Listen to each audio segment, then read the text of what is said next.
បាទជំរាបសួរបងប្អូនអរគ្នាបាទថ្ងៃនេះយើងមកនិយាយពីការប្រកួតយុគមិញតិចបងប្អូនគ្នាបាទយើងដឹងពីលទ្ធផលនេះគឺមហាមិត្តឈ្នះបុណ្យសទ្ធាដោយបន្ទុកបាទហើយបន្ទុកហ្នឹងគឺមិនឯកច្ឆន្ទទេបងប្អូនគ្នាបាទ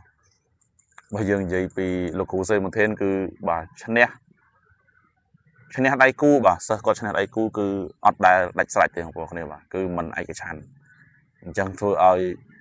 បងប្អូនជាអ្នកគ្រប់គ្រងនេះហើយក៏ដូចជា fan រៀងខ្លួនហ្នឹងបាទមានការតវ៉ាបាទអញ្ចឹងធ្វើឲ្យលទ្ធផលនៃការឈ្នះហ្នឹងគឺលក្ខណៈថាដេកវាមិនលក់ស្រួលបងប្អូនគ្នាបាទលក្ខណៈថាវាអត់ដាច់បងប្អូនគ្នាបាទអញ្ចឹងយប់មិញនេះគឺអត់ដាច់ទេបងប្អូនគ្នាបាទគឺ5ទឹកពេញហើយបន្ទុកមិនឯកច្ឆន្ទទេបាទគឺជ័យជំនះបានទៅលើបុណ្យសទ្ធាបាទហើយឡាននេះបាទយើងមិននិយាយច្រើនទេគឺលោកគ្រូសេនមន្ធានយកបាត់ហើយបាទមានអីទេបងប្អូនគ្នា3បន្ទុកក្នុងដៃបែបហ្នឹងហើយលោកគ្រូផាន់ទៅបាន1ហើយគ្រូធនសភាអត់តាន់មានហ្នឹងបាទ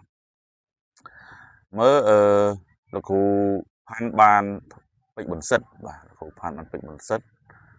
លោកគ្រូថេនបានបានការិយស័យបុត្រសង្ឃឹមហើយយប់មិញនេះគឺមហាម៉ាត់បាទអញ្ចឹងគាត់បាន3បន្ទុកបាត់ហើយបាទទោះបីជាយប់ហ្នឹងពេជ្រសម្បត្តិចាញ់បាទក៏ឡាននៅតែបានលោកគ្រូថេនដែរហ្នឹងបាទតែគឺពេជ្រសម្បត្តិមួយគឺមិនងាយបាទសឹងតែ 90% បាទដែលយកជ័យជំនះបាននៅយប់នេះបាទអញ្ចឹងលោកគ្រូថេនអាចនឹងទទួលបាន4បន្ទុកក្នុងដៃហើយលោកគ្រូធនសភាអាចនឹង0បន្ទុកបាទហើយខ្ញុំគិតថាលោកគ្រូធនសភាអាចនឹងអត់មានបន្ទុករាប់ទេបងប្អូននេះបាទហើយក៏ចូលរួមសោកស្ដាយលោកគ្រូធនសភាមែនតើបាទហើយសិស្សរបស់គាត់គឺបាទស៊ូហើយធននិយាយទៅក៏គឺធ្វើអស់ពីកម្លាំងកាយចិត្តដែរហើយយើងអត់ដឹងថាធ្វើម៉េចបាទបើល្អបានអ្នកល្អហើយគេល្អយើងក៏ល្អគេក៏ល្អអាហ្នឹងត្រូវតែមានម្នាក់ចាញ់ហ្នឹងបងប្អូនគ្នាបាទឥឡូវយើងកុំឲ្យខាត់ពេលយូរមកគ្នាយើងមកនិយាយពីការប្រកួតយុគមិញរបស់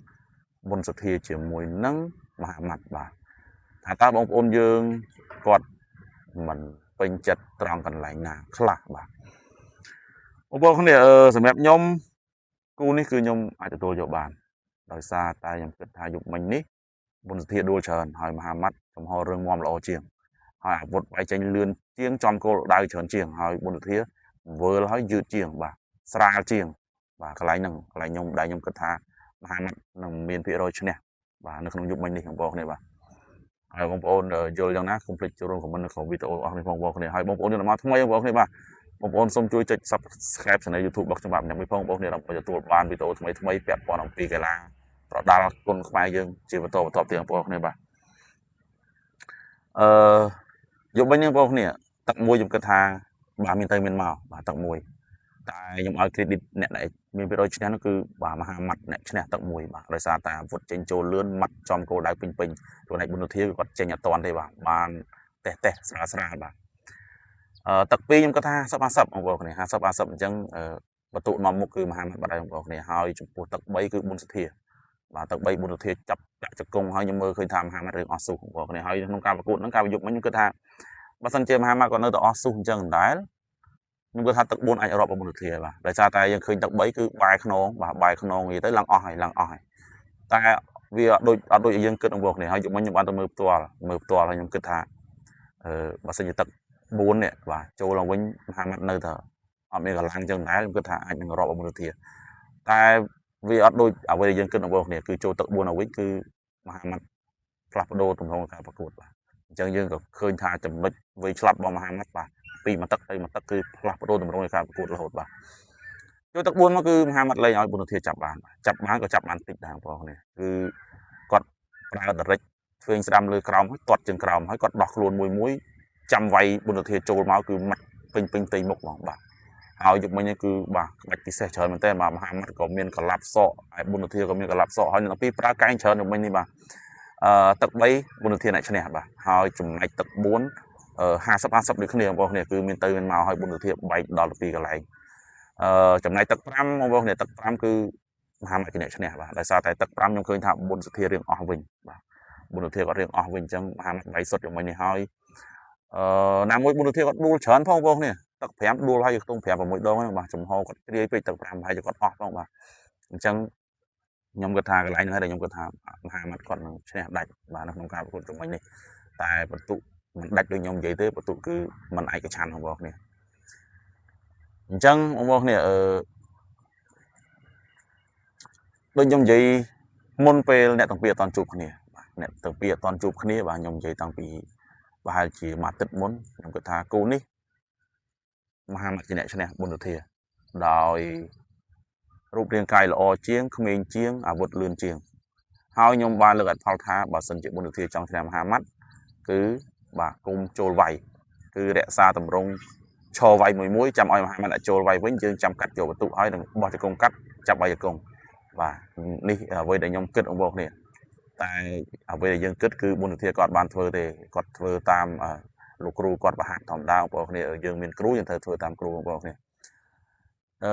ยังเคยรัฐพอคือบ่าโจลไว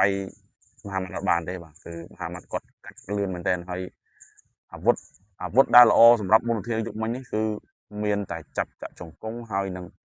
ไก่บอกเนี่ยตรงไหนกระดับได้คือเจนติดเหมือนกันบ่าให้จำโกดาวติดเหมือนกันตรงไหนมหามัดคือเมียนเชิญเมียนตอดเชิงกล้องเมียนมัดเชิงสะดั้มไก่โบกลับโซ่จังบ่าให้นามุ้ยบุญเทียกอดใบเตี้ยให้ไว้ได้ยังเคยทำมหามัดอัดเมียนก็คือจะกงในกราวบนเทียบอกเนี่ยให้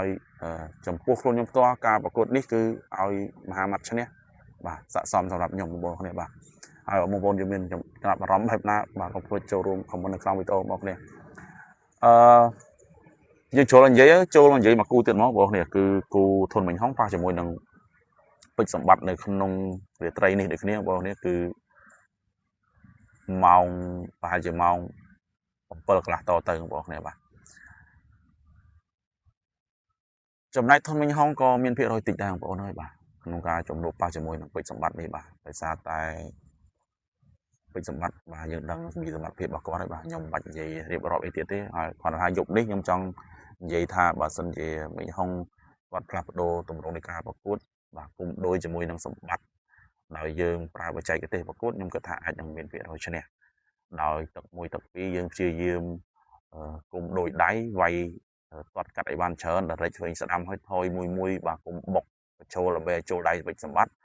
จำโชว์ตกใบหรือว่าตกบุญตกปรำเป็นสมบัติก็เรียงแหลกกำลังติ๊กอย่างนั้นยมกระถาmình không ai đừngโชว์โดยได้บานnhưng đừng thayสมบัติตกมวยตกปีนี่คือสมบัติของเราไปเนี่ยบ่าการเดินไปหลังโกบ่าbây giờ vậy tới không có nè phimได้กับใบนะมาซีคล้ายบ่าคือดังให้ทัดสันนิษฐานมาเป็นสมบัติกระใบหลังโกกระใบปริไปสมบัติเอาจำได้ในห้องคือคลามือคัดกระบอกจับจังคลาแต่งแต่ซีกับใบยังบอกเนี่ยถ่ายกูนี่ยมสมเจอโยกับใบบ่าสยุเจอโยกับใบบ่าbà sân chia mình không tranh tiết cứ bà nó không tập phía on bên tụ thì có này hai bà giúp này chân bà cái rồi định mình tên sắpรับmình không hay cú nàyบอกเนี่ยbà sân chia mình không chắn nháที่เข้ามาประเทศบ่าแล้วแต่พอเข้ามาประเทศโดยการปีเดียมสารมลางมาป่าจมวยนังไปจังหะตะโบงใช่ป่ะเนี่ยหน้าได้มันสกอร์ไปจังหะเนี่ยหน้าได้มันโยกไปจังหะป่ะสั่งแต่มวยประเทศแต่แล้วแต่พอคือเดียมสารมสกอร์เดียมสารมคือสกอร์เลยซาแต่ป่ะไปจังหะนี่ไอ้บ่าแต่มีชมูบอสมเลงมาดอรอไงบอกเนี่ยเฮ้ยจำนวนบ่มันห้องป่าจมวยนังไปสมบัติกันโดยคันนี้บ่าตั้งยมตั้งเก๊คือจะเรื่องย่อไปสมบัติของบอกเนี่ยแต่แล้วแต่พอจะยุบนี่คือยังตอนดังเต้ยังจำมือตาmình không biết là quý tục bị sập bátของพวกเนี่ยhồi tôiยังมีปัญหาพวกเนี่ยป่ะสมมติคนส่งอยู่เรียบเรียบาท